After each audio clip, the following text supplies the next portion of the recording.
Alright, good morning, church!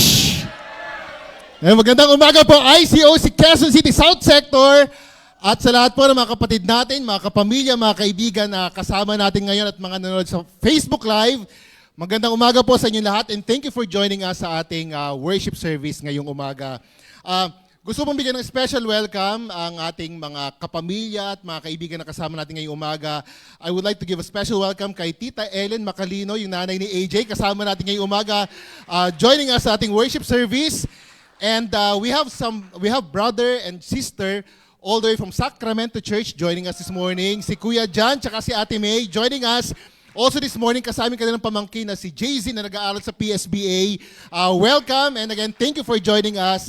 At sa mga kaibigan pa po, mga kapamilya na hindi ko po nabanggit, if you're joining us, masayang-masaya po ang pamilya ng Quezon City South Sector na kasama namin kayo ngayong umaga. Welcome po and again, thank you for joining. It's welcome back to me. It's the first Sunday po of April 2025. Unang linggo ng April 2025. Grabe, ang bilis po ng oras. Hindi katulad ng January 2025, parang ang bagal-bagal ng oras. Pero ngayon parang ang bilis-bilis ng April 2025. And it's April already. And alam ko po ngayong month of April, marami-rami po tayong celebration. I know a lot of people who will celebrate their birthdays this April. Isa na po ako doon, and I know some people who will also celebrate their anniversary this month of April. Alam ko ang mga Zabalas will be celebrating their anniversary this April. At iba nga po ay mag-celebrate ng birthday. And I know one person na nakapag-celebrate ng birthday niya this month. Walang above, of course, si Kuya John Funye, who celebrated. Si Arnie rin pala. SB ni Arnie today. Arnie, nanonood all the way from LU. Happy spiritual birthday kay Arnie. Nasa La Union po sila ngayon. But si Liz rin pala. Sabi sa inyo, marami mag-celebrate talaga ng birthday ngayong April eh. Sino pa? Jeric. Lahat ng mga April celebrators, happy birthday sa ating lahat. But just like what I said, sabi sa inyo, daming April birthday. Si Jayon pa pala, mag-celebrate rin. Si Joash rin pala. Lahat na kayong lahat. Kahit hindi kayo pinanganak sa April, happy birthday sa inyo lahat. Ang dami pa ng April celebrators. But just like what I said, no, one person already celebrated his birthday just this week, yung si Kuya John Funye, na alam ko si Kuya John Funye, katulad na nabanggit ni Kuya Phil kanina, kakababa lang nila ng bundok, Apo, yan, kinuha ko talaga yung picture nila, yan. So, welcome back rin natin yung mga matitikas natin mga brothers na umakyat at bumaba sa Mount Apo, ang pinakamataas na bundok sa Pilipinas. So, grabe, no? Alam niyo, minsan hindi ko po talaga magets yung hilig ng mga taong to, no? Yung parang magpapakapagod sila, sasakit yung paa nila, gigising ng madaling araw, tas malamig, tas akit sa bundok, tapos parang bakit? Palakpakan po natin ang mga brothers na to. Pero kasi good job pa rin na pinatanayan po nila na age doesn't matter. Yan, age doesn't matter. Na lahat po tayo ay may equal opportunity na makaakyat at makababa ng bundok. Ng bundok. Sino? 61 years old ron si Kuya Arnold Diaz. Siya yung pinaka 61. Grabe, no? Kel. Akit na rin, bro. Age doesn't matter talaga. Lahat tayo may equal opportunity na makaakyat at makababa ng bundok, Apo. And kami rin po ni Jassy, masaya kami ni Jassy na makabalik sa Quezon City. Yes! Na-miss po namin ang Quezon City South Sector. Kami pong mag-asawa together with the corpuses ng Quezon City North and other disciples from other sectors. Nag-join po kami sa Apla Tour sa Turkey. Yan. Nag-join po kami sa Apla Tour sa Turkey and we visited the 7 churches of Revelation sa Turkey. Nakapag-visit po kami sa 7 churches of Revelation sa Turkey. And matagal na po itong pangarap ng mga monhes, ni Manong Roland at ni Ate Weng. Matagal na ng pangarap na yung mga church leaders can have tours like this and especially sa Turkey. Kasi sabi nga po ng tour guide namin, yung Turkey raw, at least 65 to 70% of what happens sa New Testament ay nangyari sa Turkey. So parang it's very maganda talaga na napuntahan ng mga disciples, mga Christians in Turkey. And to be there and to experience, to have that physical experience and connection to the places na nilakarin na Paul, ng mga first century Christians, to be in that places na mababasa lang natin sa Book of Revelation. Parang it really was a dream come true, not only ng mga Mones, but even us ni Jassy, it's really a dream come true na makarating kami sa Turkey. Kwento ko lang po ng konti, we were there for 11 days. 11 araw po kami doon, and we're able to visit the 7 churches na na-mention nga sa Revelation, yung Ephesus, Smyrna, Pergamum, QC South, may QC South sa Turkey. Thyatira, Sardis, Philadelphia, and Laodicea na soon po plano kong gawa ng lesson isa-isa and ma-preach po natin sa ating sector. And actually, hindi lang pala 7 churches yung binisita namin sa Turkey. We're able to visit also our church sa Istanbul, ICOC Istanbul, and we're able to fellowship with our brothers and sisters there. Meron po tayong siyam na brothers and sisters sa ICOC Istanbul. At least 5 or 6 of them are locals. Yung 4 or 3 ay mga not locals from Istanbul. But it was really an encouraging time, a life-changing experience, and a memorable experience talaga. But aside po from these experiences and learnings, what encouraged me the most, or what encouraged kami mag-asawa the most, is the fact that we are part of that tour. Yung mapasama kami sa tour na yun.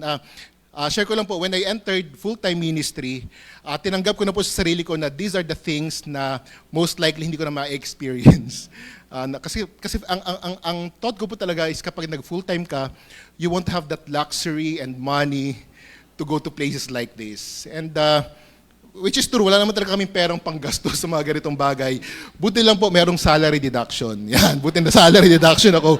And so mga kapatid, sure po akong employed sa simbahan natin hanggang matapos kong bayaran itong Apla tour namin ito. But really, nung nasa Turkey po kami ni Jassy, we can't help but be grateful for that opportunity na maging part kami ng tour na to. Kasi feeling talaga namin ni Jassy, sumakses talaga kami step by the step. Sumakses kami step by the step nung nakarating po kami ng Turkey. And grateful rin, step by the step lang yung success natin, Jassy. But grateful rin po kami mag-asawa kasi we're able to celebrate our 4th year wedding anniversary sa Turkey. And sakto po nung araw na yun, March 27, yun po yung time na nasa Cappadocia kami to ride the hot air balloon. Yay! Nakapag-hot air balloon kami ni Jassy. And sakto po kasi March 27 was the schedule of hot air balloon ride namin. And that was also our wedding anniversary. So, sobrang po akong grateful kasi maganda po yung weather nung time na yun. Kasi usually raw, may mga days na hindi pinapalipad yung mga hot air balloon kapag masama yung panahon. And I know some tourists na nakausap namin, na nakasabay namin, na hindi daw talaga sila pinalipad because masama yung panahon. And saktong-sakto kasi, during that time, maganda yung panahon. So parang feeling talaga namin, it was a gift from God to encourage kami ni Jassy na makapag-hot air balloon ride kami during that time. So we felt very, very encouraged nung time na yun. And overall po, it was an amazing experience. It was an awesome experience. Value for money po talaga yung Turkey. And kung kaya po talaga ng budget natin, we could also have this kind of tours like this. Kasi hindi lang talaga siya leisure, talagang nabusog rin talaga yung spirituality and yung relationship with God. Nakatulong din talaga siya para sa akin. But aside from these experiences and learnings that I we got from Turkey, I also want to share na when we were in Turkey, medyo nasubok rin po talaga yung patience namin mag-asawa sa bawat isa. Yan. Na, grabe, anniversary, nagkasubukan ng patience, no? Nasubok po yung patience naming mag-asawa sa bawat isa. Kung hindi po ako nagkakamali, Jassy and I had 2 bumps nung nasa Turkey kami. Kung tama yung aking counting, baka iba yung counting ni Jassy. So, Jassy and I had at least we had 2 bumps nung nasa Turkey kami. First bump po namin was, ang first bump namin ni Jassy was yung aming OOTD, yung aming outfit of the day.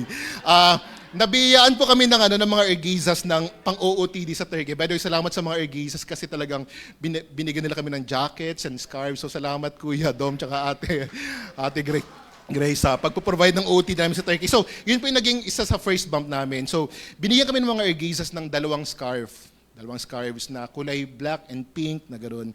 Tapos, when we were in Ephesus, nasa Ephesus lang naman kayo untay. When we were in Ephesus, dala ni Jassy yung scarf niya na yon, yung black and pink na scarf. Ako, dahil yung mind ko talagang lumilipad lagi, So naiwan ko yung scarf ko dun sa bus, dun sa service bus na sinasakay namin. So sabi ni Jassy, babe, balikan mo yung scarf. Kasi gusto ko matchy-matchy tayo. Sabi ko, babe, ang layo na nung bus. Tinatamad na ako. Iba na lang yung scarf na gagamitin ko. So, yan po yun. So suot ni Jassy yung pink na scarf. Sabi ko, iba yung scarf na gagawin. Kasi tinatamad ako. So yan po yung exhibit A. Exhibit A. So, pangiting-ngiti lang po kami dyan, pero behind that story was a bump. May bump po behind that story. So yung mga nakikita natin pictures sa Facebook na pangiting-ngiti lang, may mga kwento behind those things. So, mukha lang kayo masaya pero nagkatampuhan po kami dyan. Kasi gusto talaga ni Jassy na pareho yung scarf na gagamitin namin. Tapos in my mind, okay, nagtatampo si Jassy, papatulan ko ba itong pagtatampo niya? Sisirain ko ba talaga yung mood namin na nasa Turkey kami just because of this scarf? So what I did para ma-resolve kami was this. Yan! Yan. Success! Sumakses na naman tayo dito, step by the step. So, tatampo ka ha. So, ito yung ating resolution para wag ka nang magtampo. So, kinis ko na lang, babe, kiss na lang tayo. So, marriage, minsan, kiss lang naman talagang solution ng mga asawa natin kapag mga ganun tampuan. So, point number 1, kiss. So, nag-kiss na lang po kami para ma-resolve yung and mukhang si Jassy po talaga yung pinaka nag-enjoy sa kita naman, no? Kita po sa Exhibit A. Next slide na, babe. Okay, dyan muna tayo. Dyan lang.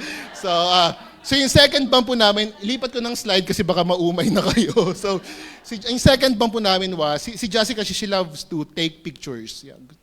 Akala mo naman talaga is camera. Picture. And kaka-picture niya, kadalasan po nasa hulihan kami nung grupo.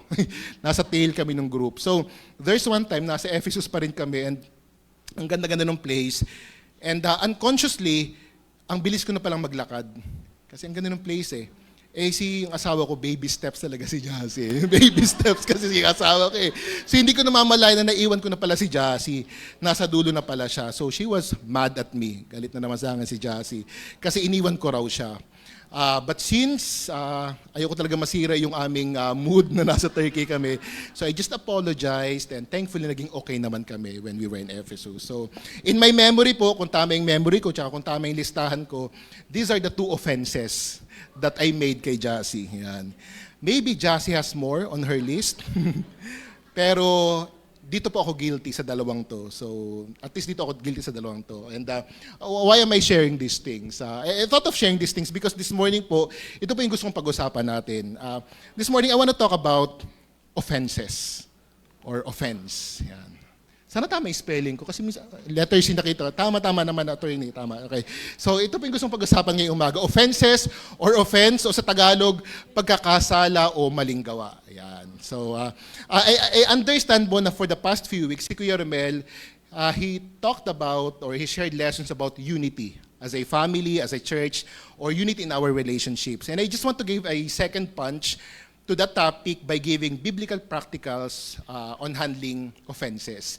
Naniniwala po ako na when we are godly or when we are handling offenses in a godly way, doon po natin ma-achieve talaga yung unity natin in our relationships. So again po this morning, ito yung papag-usapan natin and the title po of our lesson this morning is simply, When There Is an Offense. When There Is an Offense. So bago po tayo magpatuloy, let's go to God in a word of prayer. Let's pray.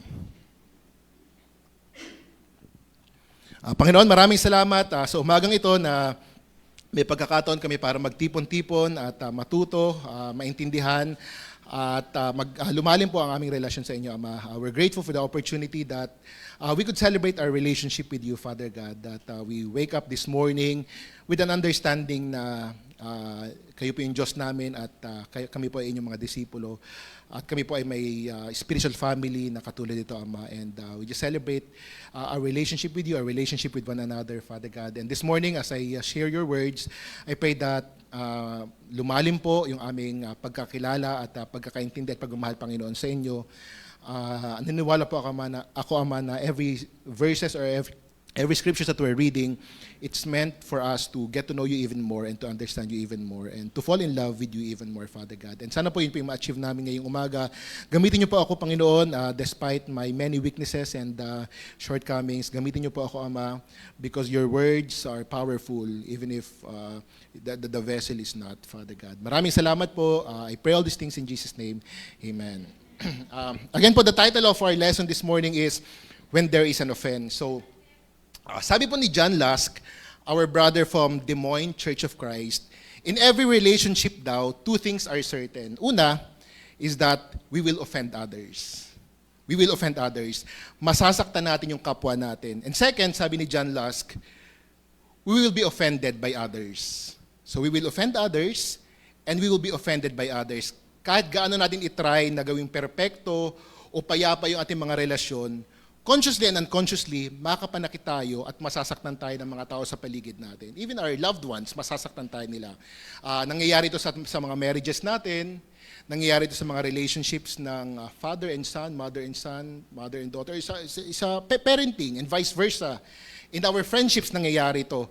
And even in our fellowship, nangyayari itong mga ganitong bagay. Nagkakapikunan, nagkakatampuhan, and nagkakasakitan. Probably right now, as you're sitting there, probably you're hurting because someone offended you. Or probably right now you are feeling guilty because you offended someone. We will offend others and others will offend us also. At kung nangyayari ito sa ating mga relationships, how should we respond in a godly way? So I want to share 3 points or 3 practicals. And our first point is, when there is an offense, ignore it. Sabi ng mga ibang tao, parang, bro, hindi pwede. When there is an offense, ignore it. Huwag mong pansinin, hayaan mo lang. Sabi sa Proverbs 12, verse 16, sabi doon, fools show their annoyance at once, but the prudent overlook an insult. In other versions, a sensible person ignores an insult. Or sa Tagalog, ang pagkainis ng mangmang kaagad nahahalata. Ngunit ang mga matatalino, di pansin ang pagkutya. Grabe, no? And I also like yung NLT version. Sabi doon, a fool is quick-tempered, but a wise person stays calm when insulted. Grabe, no? A wise person stays calm when insulted. Sino po sa atin dito ang quick-tempered? Yan. Sino? Ay, hindi nakita nag-raise ng hand agad. Yung pabilis magalit. Mabilis mag-flare yung temper. Ako po, aminado po ako na may mga pagkakataon na mabilis pong mag-flare yung temper ko, especially sa aming mag-asawa and sa aking mga ibang relationships. I remember, nung magka-household pa po kami ni LJ, dito si LJ, yan. Nagkaroon kami ng bump ni LJ kasi hindi niya ako pinapansin. He's ignoring me. Probably nabasa na niya itong scripture na to kasi sabi niya, I'll ignore you. Ganyan.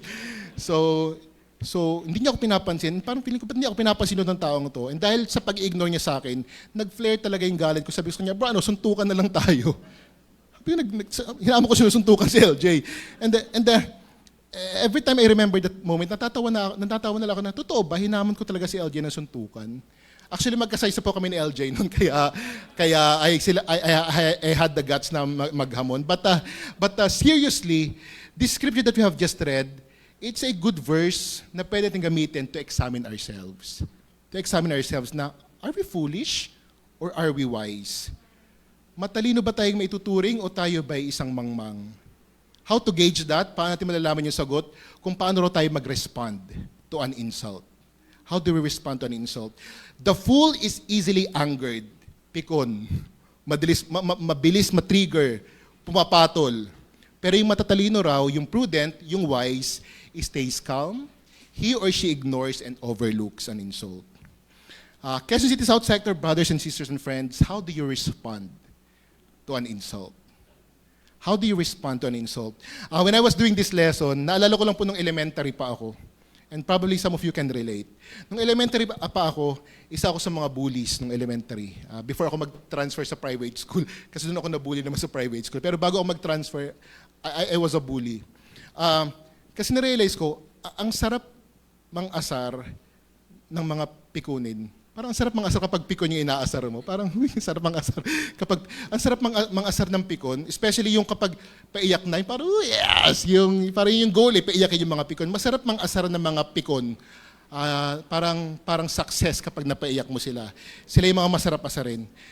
Pero, kapag yung inaasar mo is hindi ka pinapatulan, parang ikaw yung mapapahiya sa sarili mo kasi parang, grabe ang mature naman niya not to stoop down on my immaturity. Parang ikaw na lang yung mahihiya kasi hindi siya pumapatol.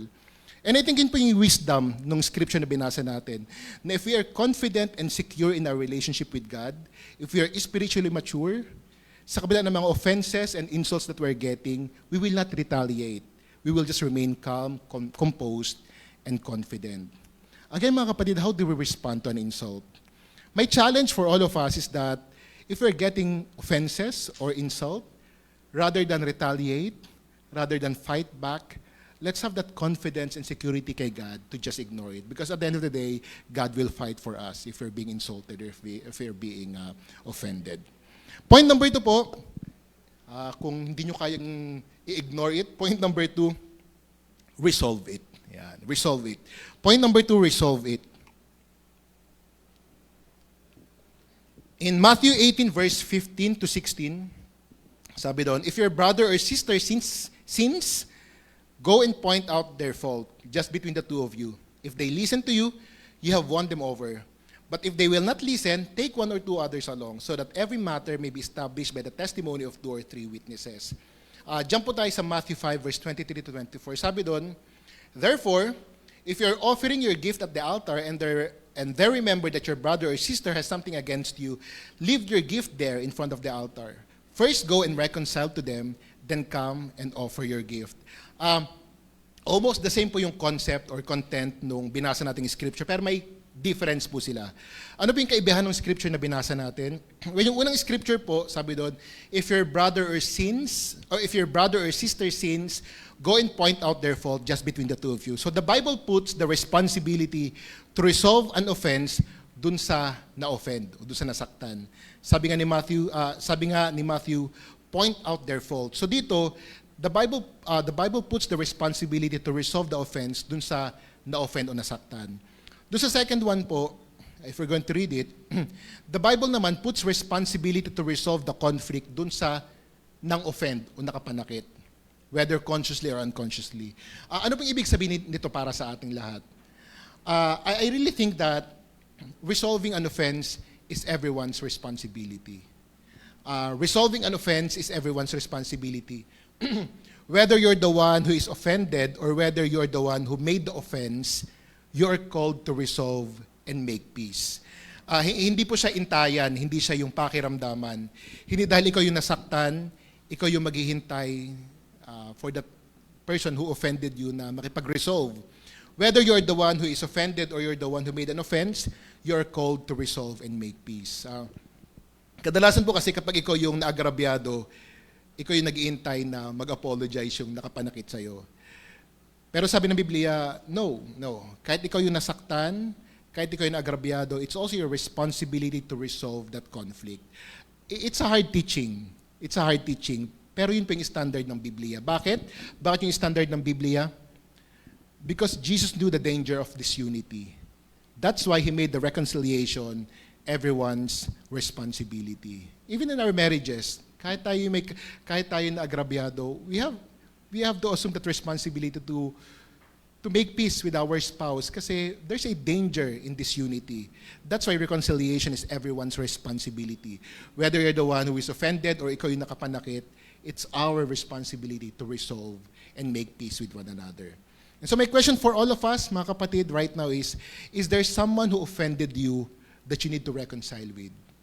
As you're sitting there, meron ka bang naisip na tao na agrabyado ka o nasaktan ka that you need to reconcile with?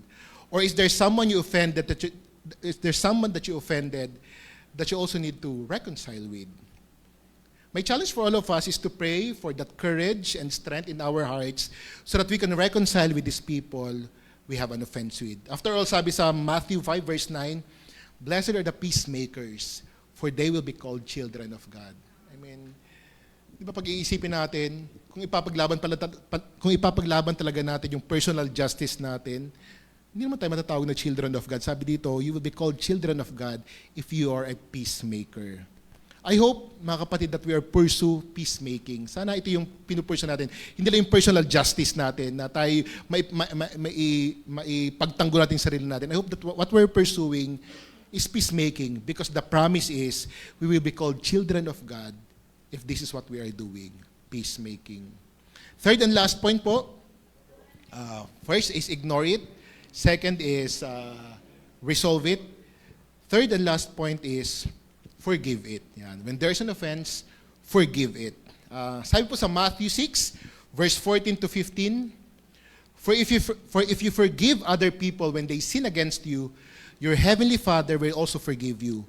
But if you do not forgive others their sins, your Father will not forgive your sins. So, there's a lot of things po that we can get from this scripture that we have just read. Una ko po nakita dito is that before God, we also need forgiveness. May mga tao na kapanakit sa atin, but kung iisipin talaga natin, tayo rin mismo, kailangan rin natin ng forgiveness from God. I think that if we have the humility to understand that we too made a lot of offense, it will be easier for us to forgive. Kapag naintindihan natin, yung parang sinabi ni Kuya Freddy, kapag naintindihan mo yung mga blessings sa'yo ni God, kapag ini-enumerate mo siya, parang it's easier to be grateful. And at the same time, if you enumerate the things that you have done against God, I think it's also easier to forgive people around us.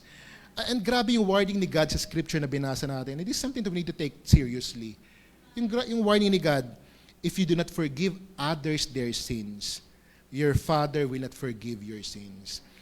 Kahit gaano pa karami ang accomplishment na ginawa mo sa simbahan, kahit libo-libo yung binaptize mo sa church, or ang dami mong accomplishment na ginawa sa simbahan, if you don't forgive people around you, sabi sa warning ni God, God will not also forgive you. I really think that is a good challenge for all of us to really capture that heart of forgiveness, because when we do forgive people, God will also forgive our sins. Colossians 3, verse 12 to 15, sabi doon, Therefore, as God's chosen people, holy and dearly loved, clothe yourselves with compassion, kindness, humility, gentleness, and patience. Bear with each other and forgive one another. If any of you has a grievance against someone, forgive as the Lord forgave you. And over all these virtues, put on love, which binds them all together in perfect unity. Sabi po sa scripture na binasa natin, forgive as the Lord forgave you. Forgive as the Lord forgave you. The standard po of forgiveness is the way God forgave us. Hindi yung standard natin, hindi yung standard ng leader natin, o standard ng hinahangaan nating tao. The standard of forgiving one another is how God forgave all of us. My question for all of us, mga kapatid, is who are the people in your life that you need to forgive the way God forgave you? Sino yung mga tao sa paligid mo na kailangan mong patawarin? At hindi basta patawarin the way God forgave you. My challenge, even if it's hard, my challenge for all of us is to always celebrate God's forgiveness, because again, naniniwala po ako na it's easier to forgive people if we understand that we too needs forgiveness from God. Quezon City South Sector, just like what I mentioned a while ago, others will offend us. Other people will offend us. Even our loved ones, even the most trusted people in our lives, they will offend all of us. And we will also offend people, intentionally and unintentionally. Buti na lang talaga, the Bible gave us directions and practicals whenever there is an offense. Sabi sa Biblia, when there is an offense, ignore it. When there is an offense, resolve it. When there is an offense, forgive it. Naisip ko, just imagine mga kapatid, ano kayong pwede mangyari sa mga relationships natin, sa ating fellowship, sa ating simbahan, sa ating households, sa ating marriages, if instead of retaliating or getting even sa mga offenses, our go-to response is ignore, resolve, and forgive. I'm sure our relationships will be richer, healthier, more empowering, and deeper if we respond like this. Sa akin pong pagtatapos, my hope and prayer is that bilang isang simbahan, bilang isang sector, bilang isang Kristiyano, this is what we pursue and this is what we practice so that God is still magnified and lifted up even when there is an offense. Maraming salamat po sa pakikinig, and to God be the glory. Salamat po. Thank you.